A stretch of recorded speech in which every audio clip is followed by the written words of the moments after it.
এই যে এটা হচ্ছে আমাদের লাউ গাছ, নিচে টমেটো আছে। এই যে দেখেন কচু, কত সুন্দর কচু। এগুলো কচু কিন্তু শহরে একদম পাওয়াই যায় না, এত সুন্দর।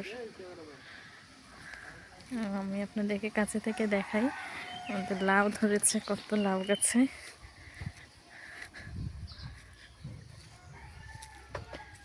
এই যে এই যে একটা লাউ, একদম কচি লাউ। এই যে ওই পাশেও ধরেছে, দেখতে পাচ্ছেন। এই যে এইদিকেও ধরেছে। এই তো কতগুলো জালি পড়েছে, একদম জালি লাউ। এবং এইদিকে আছে টমেটো, একদম টাটকা টাটকা টমেটো। এগুলোই আসলে খেতে অনেক বেশি টেস্ট হয়, কারণ এগুলোতে কোনো সার প্রয়োগ করা হয় না, কোনো কীটনাশক দেওয়া হয় না, যার কারণে এগুলো খেতে অনেক টেস্টি হয়। এদিকে দেখেন কুমড়ারও ফুল এসেছে, এটা আবার মিষ্টি কুমড়া। মিষ্টি কুমড়ার এই পাতাগুলো শাক হিসেবে খেতেও কিন্তু অনেক টেস্টি হয়।